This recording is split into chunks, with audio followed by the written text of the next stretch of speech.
Hello and welcome back to Rambling Review. We are once again diving in on Infinity Train, and oh boy, another. I mean, this show is so good, but I'm starting to wonder. I don't really know how a second season of this show functions, because it's starting to feel like, okay, so I'm still kind of leaning into the idea that maybe this train is sort of like. It's all so specific to teaching related lessons for Tulip sorry, I've just adjusted my mic. It's all so specific to teaching Tulip specific lessons, that's related to her exact, emotional issues, that it's like, I don't know how you. It feels very tailored to the point where because I've gotten the impression that the second season isn't necessarily about Tulip. The only slight spoiler I have. So I know, and that makes sense. I think I'd have guessed that anyway, because at the end of the day, there's no way. Her story is very specific, and it feels like with it being wrapped up in these 10 episodes. So I was, if by virtue of not watching season 1 when it aired, I already know season 2 is happening. I'd have very much put that together. So it's kind of a spoiler, but it's not really, because I think I'd have guessed that. I don't know. So the idea, I guess, must be that this train picks up random people with emotional baggage and helps them work through it, right? Theoretically. Anyone who's in need. But it just seems so tailored to Tulip and her circumstances. Like, this episode is brilliant, because this is another incredible example of this show lining up its story of the week to say something about the wider story. And but also at the same time, the wider character stuff. It's so well designed. I cannot express. So, for those who don't remember, this is the episode, it's called The Unfinished Car. I've got some questions about that title. We'll come back to that. But basically, they go to this car, and gravity doesn't work, and half the houses don't have walls, interior walls. There are stairs where the gravity is all broken, and you sort of zip up to them. There's a church at one point, not like a church, there's a building at one point where the roof is kind of obviously upside down. There's just random bits of architecture just floating in the sky, and basically, 1-1 freaks out a little. He's like, they don't know it's wrong. They don't know it's wrong. It's broken, and it's my fault because I can fix it. And he starts running around trying to fix everything. But in actuality, the people who live in this car have not only learned to live with the weirdness of what this place is, this unfinished car, they've actually made it work for them. So there's a random street where there's just a big jam spill, and they slide across it to get to work quicker. There's a hole in the ground that air blasts through, and they've used it to get mail around quickly. So 1-1 is trying to fix it, and it's almost like he's in a trance. He's not himself. He's not being himself at all. He's behaving very unusually. And it comes to a head when he starts removing all the orb things. The orb things that we saw, I think, in the Corgi car episode, when the steward tried to was fiddling around with the orbs there, and it was changing the landscape. Because he's in an attempt to fix this, he's doing essentially the same thing, and he ends up removing the sky, and everyone starts getting sort of sucked up. And Tulip basically sort of confronts him and says, I'll run through this bit in a bit more detail, because I think this is where I'm going to start. Basically, what I love about this episode is how they tie it to Tulip's story, as well as the overall story, as well as it feeling like a story of the week. I mean, that is just such incredibly tight writing. But he basically says if they knew it was broken, they would have fixed it. They don't need to worry anymore. I'm here to get things back in order. That's what 1-1 says. And 1-1 speaks with both voices at the same time. It's super creepy and super effective. It wouldn't be like this if I'd just been better. How can I not try to fix this? It's my fault. This is all stuff 1-1 says. And it's he says it's his fault. And obviously this ties straight to what I talked about last week. Tulip blaming herself partly for her parents' divorce. And it comes back to that because she says there isn't a fault. It just is. But all of this You're trying to make it your responsibility. This is causing real harm. I know what it's like to think that if you'd have just been better, things would have been different. So there you go. That's her about blaming herself again. She knows what it's like to live in a world where if something's gone wrong, you think, oh, if only I'd been better, this might have played out differently. So it's exactly what we were talking about last week. That you're responsible for fixing things that are beyond your control. And just know that I speak from experience when I say this is not your fault. So she's learned that this isn't her fault. And she's passing that on to 1-1 now, but it's also forcing her to obviously confront that element of her sort of backstory, as it were. I mean, that's just so clever. So she convinces 1-1 not to continue destroying the place with that. You know, it's not your fault. It just is the quote of the episode, I think. And 1-1 learns that he doesn't need to fix everything, and not everything is his responsibility. He can just be the best he can. Some things are just out of his control, and they move on to the next thing. There's a moment in the middle of the episode I forgot to mention where she nearly looks at her hand to see the number and changes her mind.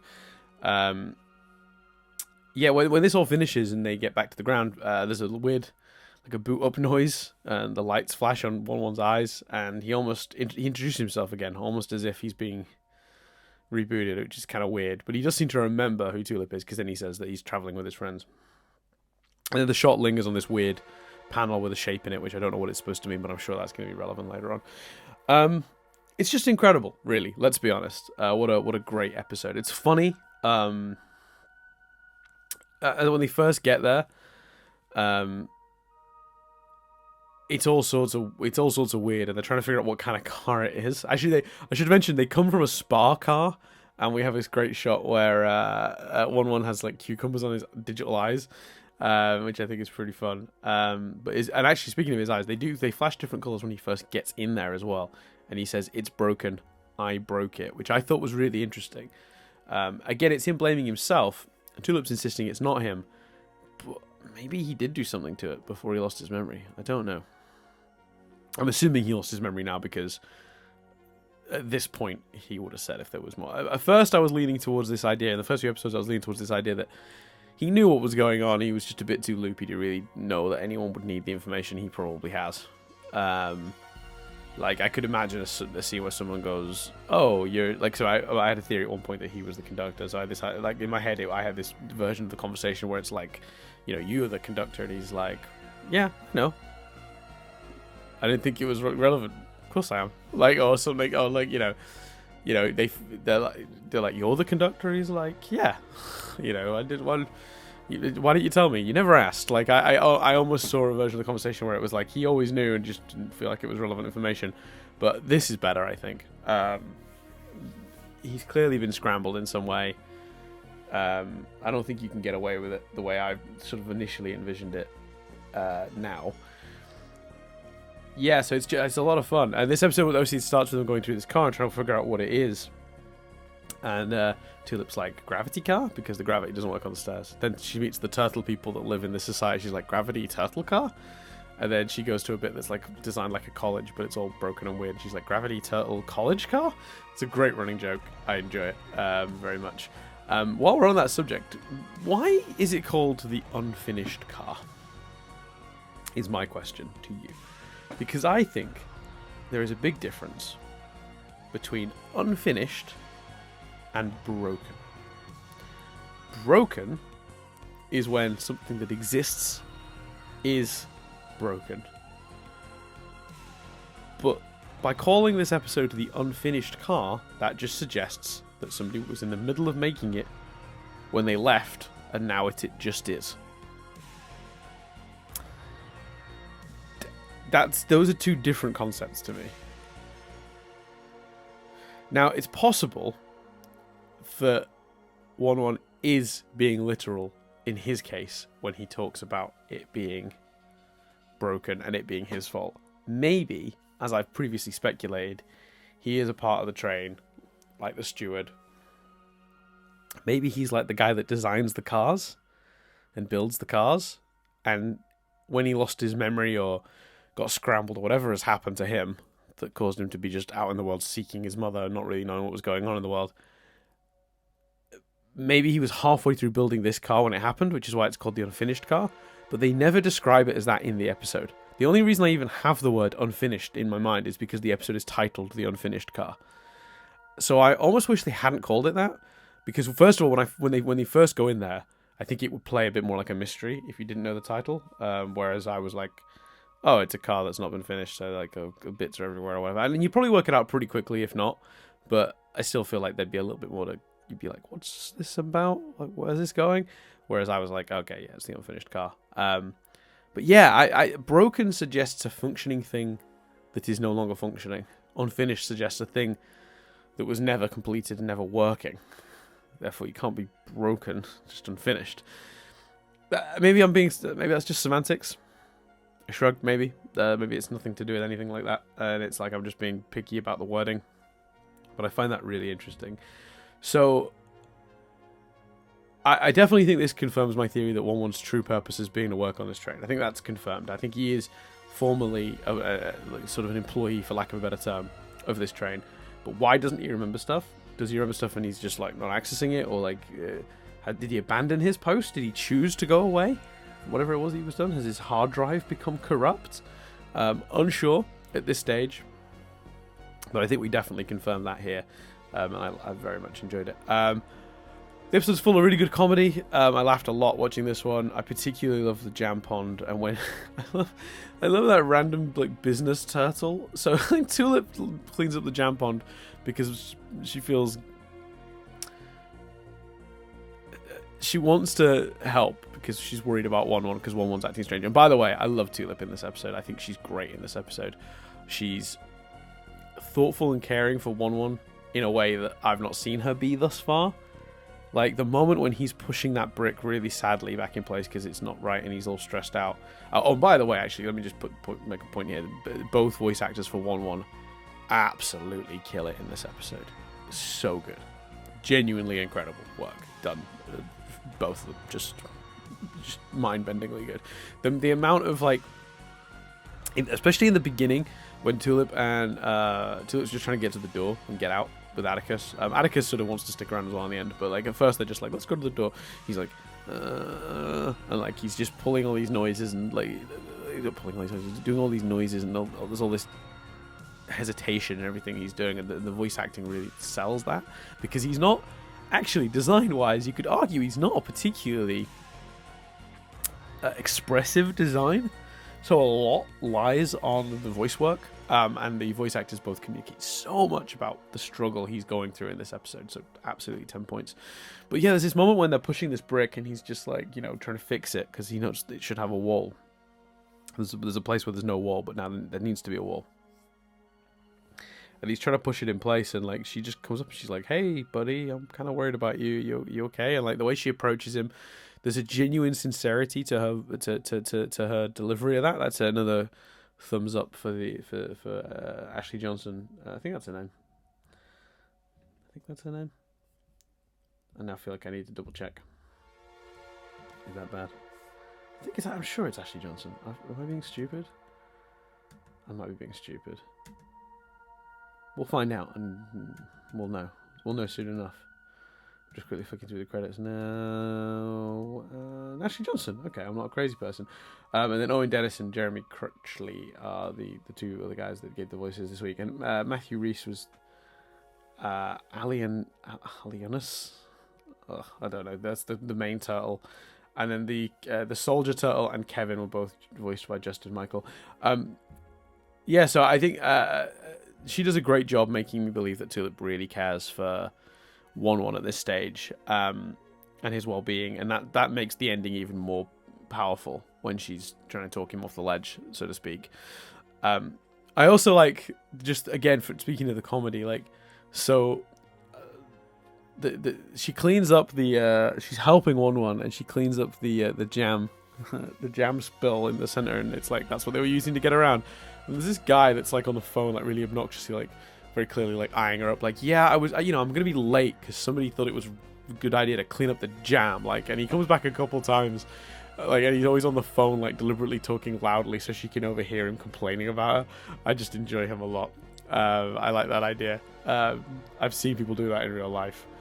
Like, I've seen people on the tube, you know, pick up their phones and be like, not like literally on the tube, like on the platform where you can still get Wi-Fi, being like, yeah, I'm gonna be late. This idiot in front of me here just won't get out of wouldn't get out of my way, or like, so, you know, I've seen people make calls and then like make really obvious remarks aimed at people in the carriage. Like, it's quite funny, and I get that on the bus sometimes as well. Although the irony of that was, I did see okay, this is a complete tangent, but once I was on a bus where somebody was talking very loudly on the phone, so another guy gets out his phone, and I don't know if he actually rang someone or if it was a bit, but he was like, yeah, hi, yeah, no, I can't talk long. No, I'm not going to be rude like this other guy that's on the bus right now. Yeah, there's this guy, he's just, I mean, this guy's just talking so loud, and he was equally talking loud, and I was just like, I get it, you're making a point, but like, you're the same problem. Equally disturbing everyone on the train. Yeah, anyway, on the bus, sorry. Anyway,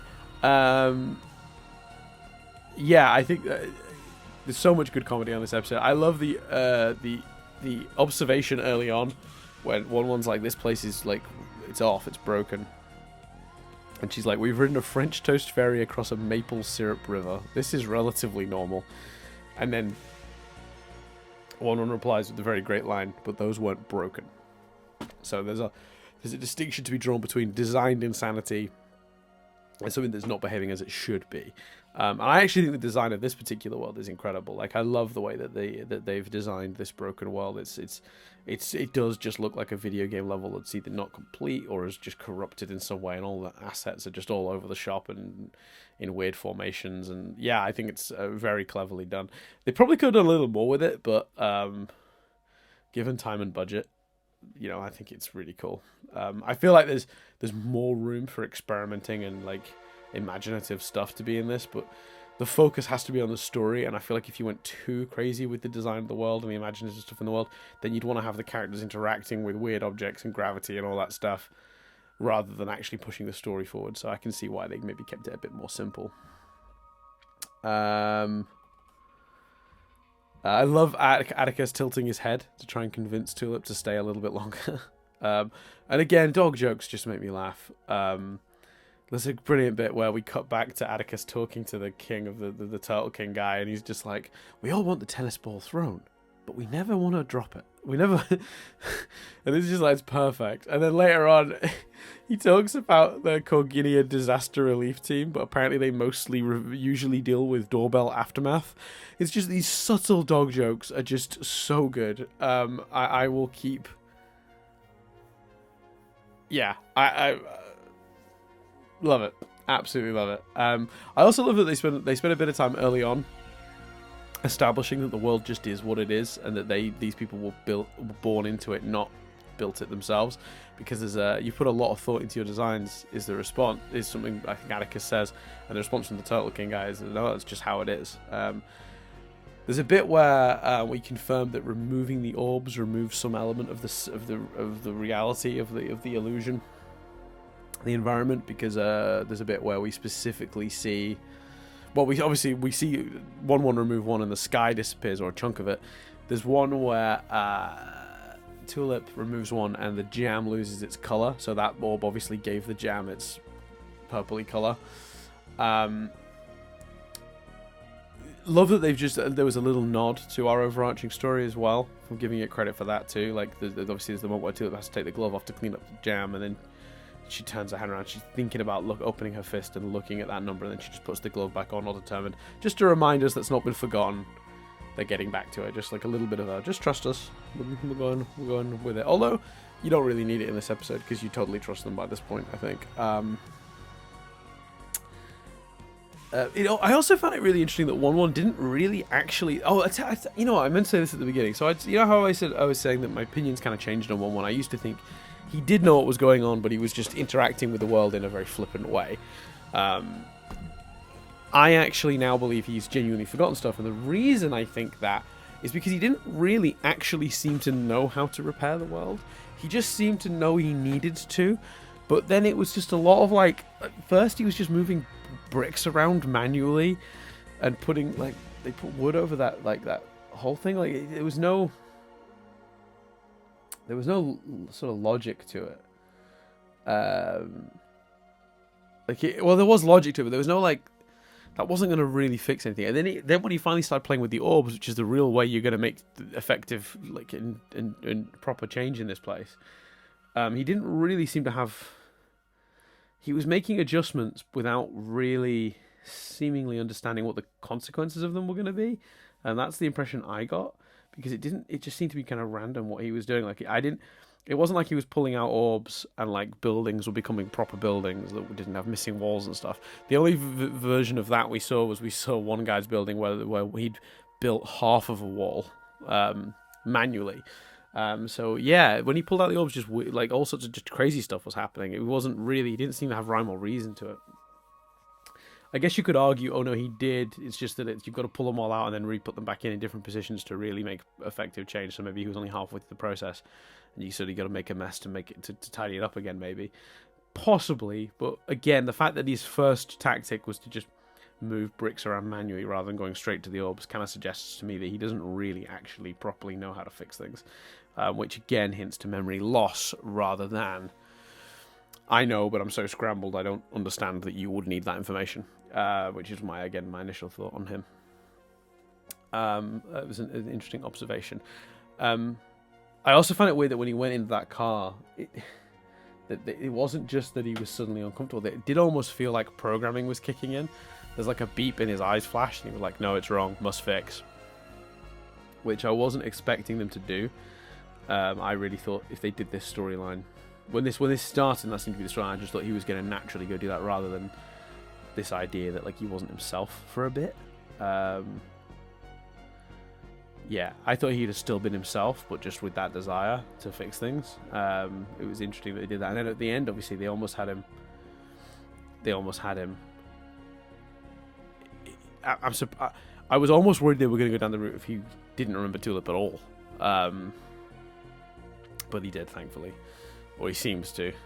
I didn't want a full reset because, you know, a full reset straight after episode where the character learns something about himself would be a bit of a shame. But yeah, on the whole, then wrapping this up because I am now back into true rambling mode. It's great. It's just such a good show, and again, I just cannot compliment the creators and writers enough on how slick this is, in pure terms of the culmination of the stories. I cannot express to you enough how hard it is to get this kind of synergy between your different plots and backstories, to have a really perfect plot that doesn't feel forced, that feels absolutely right for one, that also is massively hinting at the wider mythology of what is the train, does he work on the train, what's happening with that also ties in beautifully and so cleanly to Tulip's own personal situation. It's just great writing. It's kind of like making a jigsaw puzzle, but without a machine to do it. That's a weird analogy, but writing in this way shouldn't really work that way. It's not that easy. It's really, really hard to get that kind of synergy between your plots. Otherwise, you just get puzzle pieces that don't quite fit. They kind of fit. You can put them together and they kind of make an image. But in most stories, elements of it will always, when they try this sort of thing, usually some element of it feels forced or like it doesn't work properly. And instead here we've got just this perfect combination of story and character stuff. It's incredible. Sorry if I sound a bit distracted. Someone just pushed me through my door and I'm just like, I didn't hear the postman coming in, so I'm like confused. So that made that point really rambly. But you know what? Stay true to the brand. Rambling reviews or whatever we're calling this. My point is, forgetting my analogy that didn't quite work, it's really complicated and hard to do that in a way that feels natural, and they've done that here, and that's to be absolutely commended. So yeah, thanks very much for listening. Come back tomorrow, we'll have more of this. That was episode 6, so I guess I've got episode 7, 8, 9, yeah, I've got 4 left. Interested in this next one. The title is kind of, because like, okay, so episode 8 is just called like the ball pit car, and I'm like, yeah, that sounds about right, and the last 2 sound kind of juicy. Episode 9 is called the Past Car, and episode 10 is called the Engine, which is like clearly that's your finale. That makes sense. So maybe they do get to the front. Episode 7 is called the Chrome Car, and I don't know. Chrome reminds me, like, I think of metal. I think of like machinery, and since this whole thing has been about, like, since it's a very technologically run train, a technologically advanced train, I'm thinking we're gonna have something in that. So yeah, I'm pretty excited to see how that turns out. But yeah, thank you very much for listening. We'll come back tomorrow to hear me talk about that, and we'll see if I'm right on that theory that this is going to be a juicier one. I hope so. Or maybe it won't be, and maybe the ball pit car will be the juiciest one. Who knows? But yeah, come back tomorrow for more of this. Thank you for listening. I'll see you then.